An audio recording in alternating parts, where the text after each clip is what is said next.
all flooded out. Hello, everyone, and welcome to the podcast of The Ordinary Maverick. This is Ajay, your host. An ordinary maverick sharing real life thoughts, experiences, and maverick tips. In today's podcast, I'm going to share one of those life experiences that one hopes never repeats, but yet it leaves an indelible imprint on your mind. Yes, it was a time when we were caught in one of the worst floods in the cities where I grew up and the city that I love, that is Mumbai. And I must say, it took grit and courage to live through those 24 hours. It was 2005.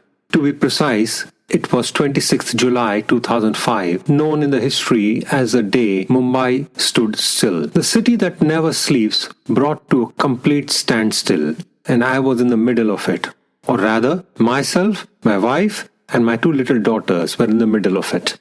Nearly 5,000 people lost their lives that day. Large number of people were stranded on the road, lost their homes, and many walked for long distances back home from work that evening. The floods were caused by the 8th heaviest ever recorded 24-hour rainfall figure of 994 millimeters ever. Mumbai is a coastal city, and on that fateful day, with high tides in the sea and the heavy rainfall, and given the infrastructure, the densely populated city didn't have a chance. I still remember that day, a day that started off like any other. We all left home that morning as usual, my wife and I for work, and our two little girls, 6 and 7 years old, for school. Remember seeing them off on their school bus, waving them goodbye and saying that see you in the evening. It was raining, but being the monsoon season, this was normal. And as any Mumbaiker, that's what people living in Mumbai are called, just went about their business as usual. A little rain never hurt anyone. Am I right? Well, this time around, it wasn't just little rain. I distinctly recall the phone call from my wife early in the afternoon saying that Mumbai was flooding up and that we need to see how to get home as our girls may be sent home early from school. Now, those who have lived in Mumbai will know that this is common. Many times school shut early with students sent home. We were a bit worried that given both of us were at work and if our girls went home, there would be no one at home. As it was raining, we contemplated going home early as well. My wife was at her workplace, which is approximately 30 minutes away from where I was if I was to walk there. I told her I will come and pick her up and then we will go home together. Little did I realize when I left my office what the situation was out there. Streets were flooding up. There were no available public transport options. It was raining heavily and I had to wade through flooding streets to get to her. Yes, you heard it right. Waded through knee-deep, ankle-deep water that seemed to be rising really quick. What transpired over the next 18 hours is carved indelibly in our minds forever. We went through all emotions, fear, anxiety, hope, panic, awe, resilience, courage, not only in ourselves but also experienced these emotions all around us. We walked over 15 kilometers in knee-deep and sometimes waist-deep waters, saw cars submerged, took major risks while walking almost blinded on roads, not knowing where manholes were, just sticking to the road divider so as to not be suddenly sucked into a manhole on the road. We had one aim to reach our daughter's school, as we had no idea whether they had left the school in the bus or were still there. We just wanted to reach them. The journey to their school, which was just about 5 kilometers from where we were, took us almost about 6 hours. Along the way, we experienced small acts of kindness, food stalls giving out food for free, people giving water to travelers from their homes along the way, and one thing shone through: the spirit of togetherness, the power of hope, the strong, resilient spirit of being human.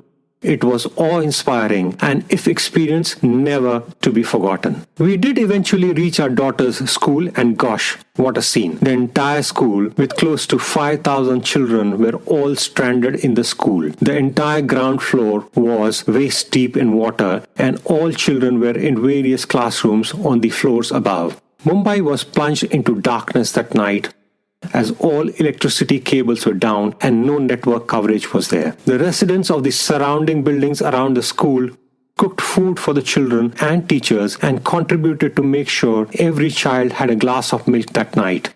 It was the most amazing demonstration of spirit of Mumbai. All raw materials were given free of cost by grocery stores that night for feeding stranded people. We tried to reach our home that night with the girls, set out wading in the rain, little realizing how flooded the city was.